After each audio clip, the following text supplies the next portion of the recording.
O capítulo 15 de Marcos é o clímax da encarnação, é o ponto alto da encarnação, é o motivo pelo qual Jesus veio. Ele é um capítulo triste, é um capítulo pesado, é um capítulo difícil da gente ler, mas ele é um capítulo que vai trazer esperança para a gente, por ver o amor de Deus manifesto como foi manifesto por Jesus, passando por tudo que ele passou para morrer pelo seu pecado e pelo meu pecado. Antes da gente olhar o texto, eu vou pedir para você orar ao Senhor, pausar o vídeo, orar ao Senhor, depois ler o texto uma vez, e aí vai ficar mais fácil a compreensão, eu garanto para você. O texto começa dizendo que logo de manhã o Sinédrio entrou em reunião, e aí eles amarraram Jesus e levaram Jesus e entregaram para Pilatos. Então ele está retomando aqui do capítulo 14, a gente viu aí antes de Pedro negar Jesus, que o Sinédrio se reuniu de maneira irregular e julgou Jesus de maneira irregular. Primeiro porque eles não podiam se reunir na casa do sumo sacerdote Caifás, o que eles fizeram. Eles não podiam se reunir de madrugada, eles fizeram isso. E eles não podiam julgar e condenar uma pessoa no mesmo dia, e eles também fizeram isso. Então o julgamento de Jesus foi irregular. E agora Jesus vai passar por um julgamento que é injusto, que é o julgamento com Pilatos. Pilatos, ele era o procurador romano, ou seja, a pessoa que tinha total autoridade de Roma para fazer o que precisasse. Então, por exemplo, ele era alguém que nomeava o sumo sacerdote, ele é alguém que cuidava das tropas, ele era o responsável pela coleta de impostos. Então, ele era a autoridade máxima ali representando Roma na região da Judéia. Tá? Ele morava em Cesareia, que era uma cidade litorânea, mas na ocasião das festas ele sempre ia para Jerusalém, inclusive para inibir as pessoas de revoltas e tumultos por conta da sua presença ali. Quando ele chega a Pilatos, eu vejo o primeiro contraste aqui. Pilatos pergunta para Jesus: és tu o rei dos judeus? O primeiro contraste, ele diz respeito à acusação. Porque no capítulo 14, a acusação que os líderes religiosos fizeram foi de que Jesus blasfemou. E aqui a gente está vendo que a acusação que eles levaram para Pilatos é que Jesus estava se intitulando rei dos judeus. Então, muito provavelmente, a acusação contra Jesus perante Pilatos seria de que Jesus era um traidor de Roma. Jesus responde: tu o dizes. E aí esses homens continuam acusando Jesus de outras coisas. Marcos não vai relatar quais são essas coisas. E Pilatos vira para Jesus e fala assim: você não vai falar nada?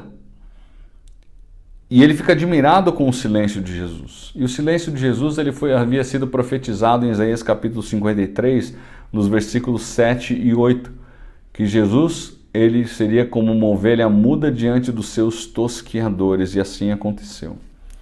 E aí, a partir do versículo 6 até o versículo 11, a gente vê um relato de Marcos de que era costume se soltar um preso na época da festa, o chamado indulto. Isso já acontecia, algumas nações até hoje observam isso, e já acontecia naquela época.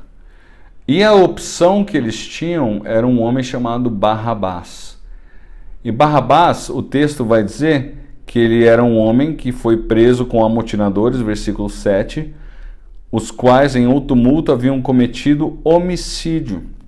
Então Barrabás era um assassino, Barrabás ele era uma pessoa que estava envolvida em revoltas, ele era um membro de uma resistência judaica contra Roma. Então, Barrabás representava justamente a traição a Roma, enquanto Jesus não era um traidor de Roma. Esse é o contraste número 2 aqui do texto. Barrabás e Jesus. Um era o traidor de Roma e o outro não tinha feito absolutamente nada contra Roma. E a gente vai ver que o texto nos mostra que os sacerdotes, eles incitaram a multidão para que Barrabás fosse solto e para que Jesus fosse preso. E aí o versículo 14, Pilatos vai falar assim: mas que mal Jesus fez? Mas a multidão continua gritando cada vez mais alto, até que Pilatos no versículo 15, querendo contentar a multidão, soltou-lhes Barrabás. E após mandar açoitar a Jesus, entregou-o para ser crucificado. O contraste número 3 aqui. A gente vê Jesus em silêncio, buscando agradar o Pai, enquanto Pilatos toma uma decisão totalmente injusta para agradar a multidão. Olha como a coisa funciona aqui. E o texto vai dizer que ele mandou Jesus ser açoitado. O açoite romano era uma coisa desumana. Era uma coisa absolutamente violenta. Era uma coisa absurda. Para você ter ideia, muitas pessoas não resistiam e morriam durante os açoites. Os instrumentos para os açoites, eles eram coisas que arrancavam a pele das pessoas que eram açoitadas, faziam elas sangrarem.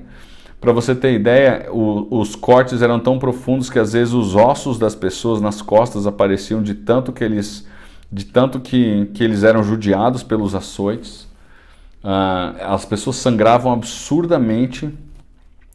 E há relatos, inclusive, de pessoas que a pele das costas praticamente descolou inteira. Assim, é uma coisa... É difícil até de falar, de imaginar, mas isso foi o que Jesus passou. E Jesus foi entregue para ser crucificado depois disso. Ou seja, ele apanhou absurdamente, ele foi açoitado e nesse açoite ele apanhou absurdamente. E aí depois ele ainda foi passar pela crucificação.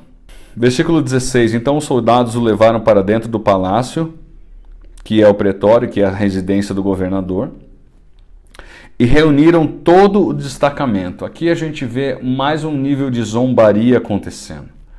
Quando ele fala que eles reuniram todo o destacamento romano era de 600 homens. E aí você vai ter que tirar alguns que estavam de ronda ali naquele momento específico. Mas o fato é, e o motivo pelo qual Marcos vai dar essa informação aqui, é que Jesus vai ser zombado publicamente pelos romanos, na frente de todos os soldados. Como que essa zombaria vai acontecer? Versículo 17. Vestiram Jesus de púrpura, que seria um traje real, e tecendo uma coroa de espinhos, ou seja, coroa era uma coisa que o rei vestia, mas essa coroa era de espinhos. Eles colocaram na cabeça de Jesus e o saudavam dizendo, salve rei dos judeus. Davam-lhe na cabeça com um caniço, que era uma vara, uma espécie de cetro. Davam na cabeça, cuspiam nele e pondo-se de joelhos o adoravam. Depois de o terem escarnecido, despiram-lhe a púrpura e o vestiram com as suas próprias vestes. E então conduziram Jesus para fora com o fim de o crucificarem. A gente vai ver mais para frente que a crucificação de Jesus aconteceu às 9 horas da manhã, mais ou menos. E a condenação que Pilatos deu a Jesus aconteceu por volta das 6 horas da manhã. Por que eu estou falando isso? Pense o tanto de tempo que Jesus foi zombado, foi açoitado, foi castigado, foi judiado na mão desses homens. Tudo isso antes da cruz. E ele não abriu a sua boca. Ele não se voltou contra ninguém que estava fazendo esse mal para ele. Conduziram Jesus para fora com o fim de o crucificarem. E obrigaram a Simão Cirineu, que passava vindo do campo, pai de Alexandre e de Rufo, a carregar-lhe a cruz. O que acontecia? O condenado ele tinha que carregar a sua cruz ali da saída de Jerusalém até o local de execução. Mas Jesus havia apanhado tanto, Jesus estava numa condição física tão grande, tão ruim, que ele não tinha condições de carregar a sua própria cruz. Então chamaram alguém para pegar a sua cruz. Isso é um dado muito interessante, porque quem tinha que levar a cruz é aquele que era condenado por um feito errado. E o fato de Jesus não levar a sua cruz, outra pessoa levar, atesta justamente para o fato de que ele não era culpado de absolutamente nada. Isso é muito interessante aqui.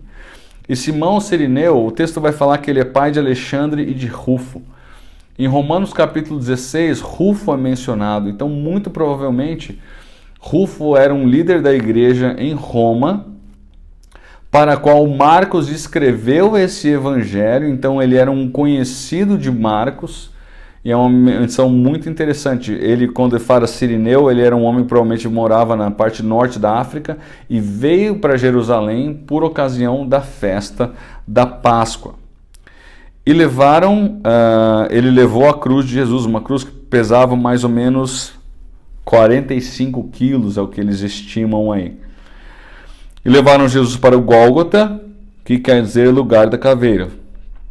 Deram-lhe a beber vinho com mirra, algo que teoricamente aliviaria um pouco da sua dor, mas Jesus não quis tomar. Interessante isso. Então eles o crucificaram e repartiram entre si as vestes dele, lançando-lhe sorte para ver o que levaria cada um. É interessante aqui no versículo 24 que Marcos não dá muitos detalhes. E Marcos não dá muitos detalhes acerca da crucificação, porque ele estava escrevendo para os romanos. Se tinha alguém que conhecia a crucificação, eram os romanos. E para você ter ideia, essa palavra cruz era uma palavra que não era usada em conversas formais, porque era um termo tão pesado por conta de tudo que ele carregava em termos de significado, em termos de consequências para as pessoas que eram crucificadas, que ele não era um termo usado publicamente na frente das pessoas, pelos próprios romanos. Então, por serem os romanos os destinatários de Marcos, ele não precisava dar descrições acerca da crucificação, porque eles sabiam muito bem o que estava acontecendo. Mas o texto vai dizer que os soldados eles repartiram entre si as vestes de Jesus, lançando-lhe sorte para ver o que levaria cada um. Isso foi profetizado lá no Salmo 22, versículo 18, você pode ler depois. Então isso é um cumprimento de profecia. Mas aqui eu quero ver com você esse quarto contraste, que é justamente enquanto Jesus agonizava, passava por todo aquele sofrimento ali na cruz, os homens estavam vivendo a sua vida, dando risadas e gargalhadas, zombando de Jesus, como assim, se a vida de Jesus não tivesse qualquer importância para ele. Esse contraste muito grande entre a agonia que Jesus estava sentindo por causa do pecado daqueles homens e aqueles homens totalmente indiferentes ao que estava acontecendo com Jesus. Era a hora terceira, versículo 25, quando o crucificaram, ou seja, 9 horas da manhã. E por cima estava uma epígrafe, a sua acusação, o rei dos judeus. O texto bíblico vai dizer que isso estava escrito em latim, em romano e em hebraico, ou seja, qualquer pessoa que estivesse ali presente era capaz de entender o que estava acontecendo. E sempre acima da cruz havia uma epígrafe dizendo qual era o crime da pessoa que estava sendo crucificada, até para expor mais a pessoa ainda. Com ele crucificaram 2 ladrões, um à sua direita e outro à sua esquerda. E cumpriu-se a escritura que diz: com malfeitores foi contado. Essa profecia está lá em Isaías capítulo 53, no versículo 12. Os que iam passando blasfemavam dele, meneando a cabeça e dizendo: ah, tu que destróis o santuário, em 3 dias o reedifica. Salva-te a ti mesmo, descendo da cruz. De igual modo, os principais sacerdotes com os escribas escarnecendo, ou seja, zombando entre si, diziam: salvou os outros e a si mesmo não pode salvar-se. Desça agora da cruz o Cristo, Rei de Israel, para que vejamos e creiamos. Você começa a ver uma série de zombarias, zombaria das pessoas, zombaria da liderança de Israel. E essa zombaria da liderança de Israel é interessante porque ela termina justamente com eles dizendo assim: sai da cruz, porque isso aí seria um sinal para a gente crer. E Jesus sabia que eles não creriam. Jesus já havia dado inúmeros sinais, e depois até da ressurreição de Jesus, que a gente vai ver no próximo estudo, eles também não creram. Quer dizer, não faria qualquer diferença Jesus sair ali ou não. Mas aqui há um quinto contraste aqui no versículo 30, porque assim, o texto diz: salva-te a ti mesmo descendo da cruz. Qual é o contraste? Jesus era capaz de descer da cruz e se salvar, ao mesmo tempo ele não podia fazer isso, né? Ele podia no sentido de que ele era capaz, mas ele não podia porque a missão dele era justamente morrer por nós ali na cruz. Esse seria o quinto contraste aí, né? que vai ser falado mais ali na frente, no versículo 31, ele diz: de igual modo, os principais sacerdotes e escribas, escarnecendo, dizem: salvou os outros, mas não pode salvar-se a si mesmo.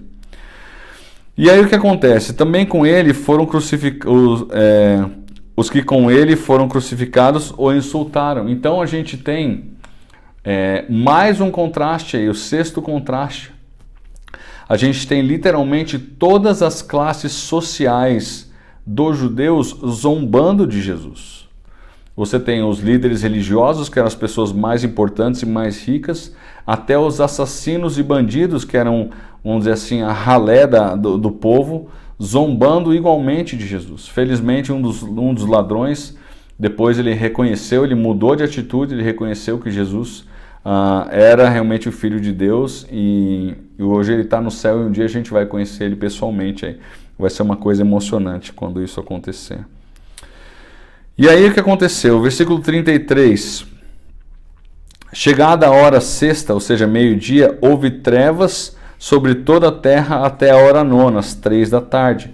Esse aí é o sexto contraste. Então, ao meio-dia, que teoricamente é o momento em que você tem mais luz, o sol está mais forte, o texto bíblico fala que houve trevas até as 3 da tarde.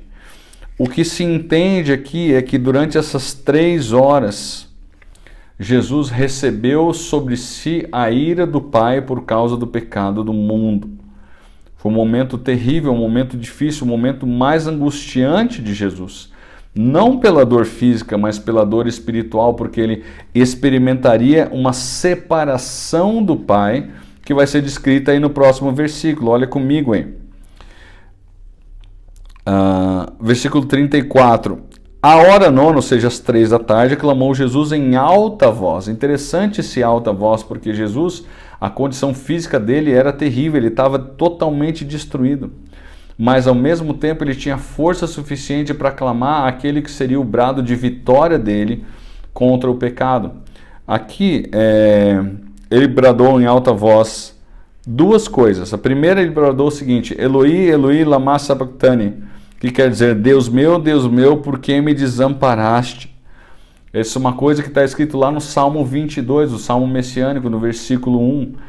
E aqui o que acontece é o abandono do Pai por causa da sua ira contra o pecado. Jesus foi abandonado pelo Pai, porque Jesus ali representava o nosso pecado diante do Pai. Alguns dos que estavam ali acharam que ele estava falando de Elias, estava chamando, e aí tentaram dar uma coisa para aliviar a dor de Jesus. Mas aí no versículo 37 diz assim: mas Jesus, dando um grande brado, expirou. Esse grande brado aqui não é mencionado o que Jesus fala, mas a gente sabe que a fala é está consumado, ou seja, está totalmente pago, não há mais nada a ser pago. Essa expressão de Jesus é uma expressão, inclusive, de comércio, para dizer que a pessoa que comprou aquele produto não deve absolutamente mais nada. É isso que Jesus estava dizendo: o preço pelo pecado foi totalmente pago, não há nada mais a ser pago, foi tudo pago pela minha vida. Tá? Então, apesar de Jesus estar na condição física que ele estava, totalmente debilitado, ele ainda teve forças para levantar a sua voz e dizer em alta voz: está consumado. E o interessante é que isso aconteceu às 3 da tarde, que era justamente o horário em que o cordeiro deveria ser sacrificado no templo. Então até isso aconteceu milimetricamente no momento certo. O cordeiro entregou a sua vida no momento em que o Cordeiro de Deus entregou a sua vida no momento que o cordeiro seria sacrificado por causa do pecado do povo. Okay? E aí, quando isso aconteceu, o véu do santuário rasgou-se em 2 partes, de alto a baixo. O véu era um véu grosso, era uma coisa impossível de um homem rasgar, e o texto bíblico diz que ele foi rasgado do alto a baixo, de alto a baixo, ou seja, a explicação que se dá para isso é que foi uma iniciativa do próprio Deus. E o que aconteceu quando o véu foi rasgado? O caminho, então, para a presença de Deus ele foi aberto por causa da morte de Cristo. Esse véu ele separava o lugar santo do templo do lugar santo dos santos, que só o sumo sacerdote podia entrar uma vez por ano para oferecer uma oferta pelo pecado. Essa separação, que era onde estava a presença de Deus no Santo dos Santos, ela foi totalmente removida, de forma que as pessoas hoje têm acesso a Deus por conta da morte de Jesus Cristo. E aí o versículo 39 vai dizer o seguinte: o centurião que estava em frente dele, vendo que assim expirara, disse: verdadeiramente este homem era o Filho de Deus. Algumas coisas importantes aqui. Primeiro delas, o centurião. O centurião era o responsável pelo grupo que estava executando Jesus, ou seja, a pessoa que estava acima de todos que estavam fazendo toda aquela zombaria a Jesus, ou seja, ele era o responsável por tudo aquilo. Ele olhou Jesus, ele viu a atitude de Jesus, e quando Jesus expirou, ele reconheceu, diz o texto, verdadeiramente este homem era o Filho de Deus. Pensa comigo que esse centurião deve ter visto uma série de crucificações.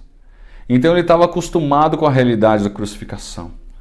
Mas quando ele crucificou Jesus, ele viu algo totalmente diferente do que ele havia visto. E isso fez com que esse homem declarasse verdadeiramente esse homem era o Filho de Deus. E o fato dele falar verdadeiramente dá muito a ideia de que esse homem creu em Jesus Cristo. E isso é também um dos clímax tensionados por Marcos aqui. Se você lembrar dos primeiros estudos que nós fizemos, nós vimos que uma série de pessoas reconheceram que Jesus era o Filho de Deus. Nós vimos que João Batista reconheceu, o próprio Deus reconheceu em duas ocasiões diferentes. Jesus se intitulou Filho de Deus, Pedro reconheceu, os demônios reconheceram, mas eu falo que há um clímax aqui porque a gente tem um soldado romano, ou seja, um gentil, um que é da mesma etnia que aqueles que estão lendo o Evangelho reconhecem Jesus como verdadeiramente sendo o Filho de Deus. E aí a gente tem o oitavo contraste.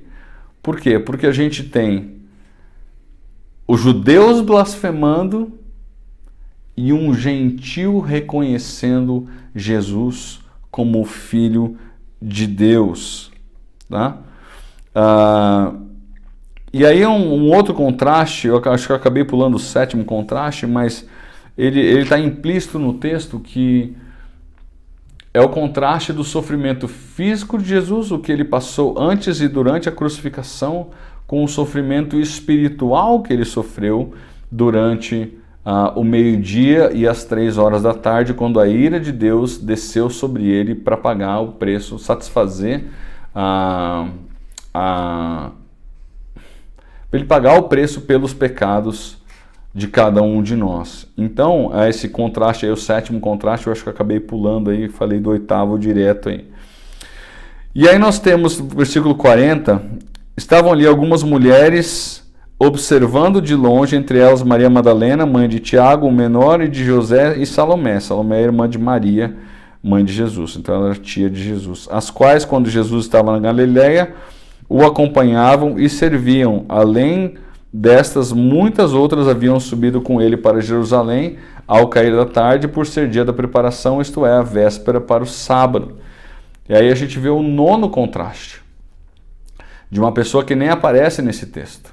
A gente vê os discípulos de Jesus sumiram, desapareceram, e essas mulheres estavam ali, permaneceram perto de Jesus até o final da sua vida. Versículo 42, ao cair da tarde, por ser o dia da preparação, isso é, a véspera do sábado, vindo José de Arimateia, ilustre membro do Sinédrio, que também esperava o reino de Deus, dirigiu-se resolutamente a Pilatos e pediu o corpo de Jesus. Aqui nós precisamos entender o que está acontecendo. O corpo, ele era entregue para a família, mas se não houvesse família presente, o corpo ele era de Roma.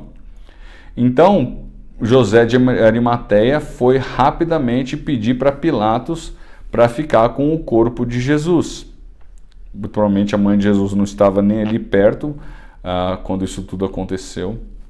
ou pelo menos depois que ele morreu, e José de Arimateia foi pedir. Agora, quem era José de Arimateia? O texto vai dizer que ele era um ilustre membro do Sinédrio.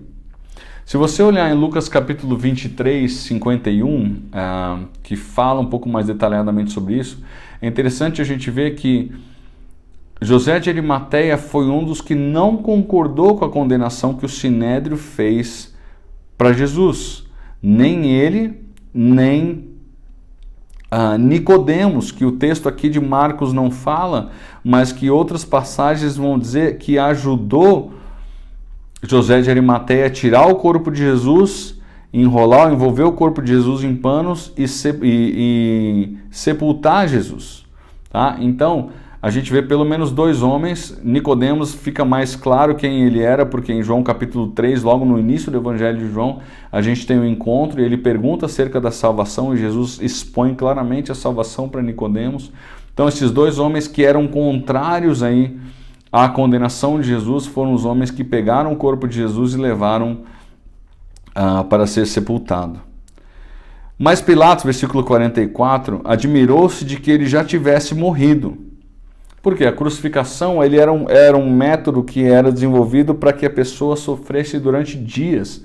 Às vezes as pessoas ficavam até uma semana agonizando e Jesus morreu num espaço aí de 6 horas, um espaço bem mais curto. Então ele se admirou que Jesus tivesse morrido e pediu uma confirmação de quem? Do centurião. E tendo chamado o centurião, perguntou-lhe se havia muito que morrera. Após certificar-se pela informação do centurião, do comandante, cedeu o corpo a José de Arimateia. Quando ele cede o corpo, quando ele entrega o corpo, há um reconhecimento, então, oficial da morte de Jesus. Isso é um ponto importante aqui, para mostrar que realmente Jesus morreu, porque houve da parte do procurador uma autorização para ele ficar com o corpo. Este, baixando o corpo da cruz, como João 19 vai dizer, com a ajuda de Nicodemos, envolveu em um lençol que comprara e o depositou em um túmulo que tinha sido aberto numa rocha. Se você olhar Isaías capítulo 53, versículo 9, você vai ver mais um cumprimento aí de uma profecia a respeito de Jesus. E rolou uma pedra para a entrada do túmulo. Ora, Maria Madalena e Maria, mãe de José, observavam onde ele foi posto. O 10º contraste é de José de Arimateia e Nicodemos em relação aos discípulos. Esses homens, eles seguiram Jesus em secreto, mas quando Jesus morreu, esses homens que se colocaram diante do procurador romano para cuidar de Jesus. Ao passo que os discípulos o seguiram de maneira aberta e clara, e as pessoas reconheceram isso, mas no momento em que Jesus foi crucificado, esses homens sumiram e eles abandonaram a Jesus. Então você vê um texto com vários contrastes, um texto com bastante informação, um texto difícil de ver, porque a gente vê o que o nosso Salvador passou por nós, para poder pagar pelo nosso pecado, para poder cumprir a missão que havia sido dado por Deus Pai para ele. E eu preciso reforçar aqui que o mais agonizante de tudo, embora tenha sido muito elevado, não foi o sofrimento físico de Jesus. Foi o fato de que Jesus, pela primeira vez, desde a eternidade, porque Jesus não foi criado, ele foi separado do Pai. Eles viveram em união perfeita até aquele momento.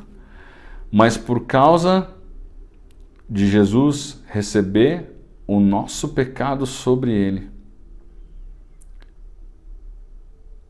ele se separou do Pai. E o texto vai falar que isso aconteceu do meio-dia às 3 da tarde. Essa era a agonia verdadeira de Jesus. Muito mais do que o sofrimento físico. O texto bíblico fala que ele entregou o seu espírito. Jesus estava no controle de absolutamente tudo que estava acontecendo, mesmo que fisicamente debilitado. Ele mesmo falou: ninguém tira a minha vida de mim, eu dou a minha vida. Mas ele só pôde fazer isso depois que a ira de Deus foi descarregada sobre ele. Por causa do seu pecado, por causa do meu pecado. Eu acho que é momento de você parar esse vídeo e louvar a Deus pelo que Ele fez. E se você não conhece a Deus ainda, é momento de você se colocar diante dele e falar assim: Deus, eu não entendo por que Jesus fez isso por mim.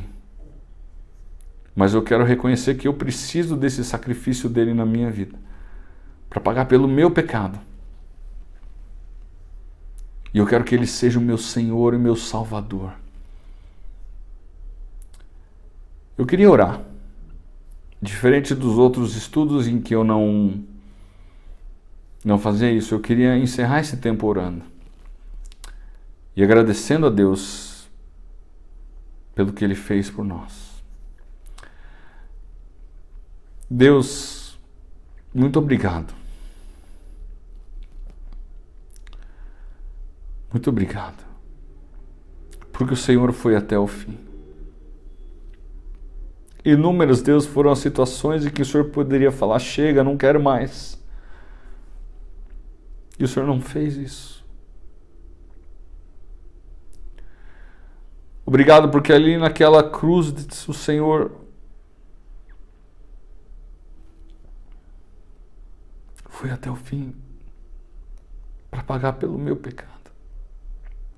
Deus, eu sou indigno disso. E eu te louvo, Deus. Eu te adoro, Jesus, pelo que o Senhor fez. Muito obrigado. Em nome de Jesus. Amém. Uma última coisa que eu quero falar, eu acho que é um pensamento, à medida que eu lia isso.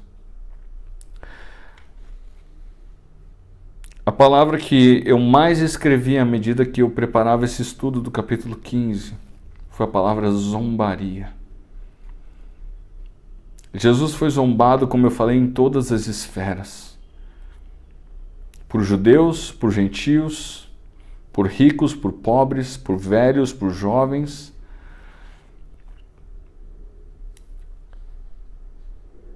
Nada diferente do que acontece hoje. Nós precisamos falar para essas pessoas que zombam de Jesus o que Jesus fez por elas. Eu tenho certeza que elas só zombam de Jesus porque elas não têm ideia do que Ele fez. E a nossa missão é falar para elas o que Jesus fez. Próximo estudo a gente vai falar sobre a ressurreição de Jesus. A esperança, a bendita esperança daquele que morreu na cruz pelo nosso pecado, mas venceu a morte. E hoje está vivo e um dia Ele vai voltar para reinar nesse mundo. E nós reinaremos, aqueles salvos em Cristo, reinaremos com Ele. Que Deus te abençoe e te guarde. E até o próximo estudo.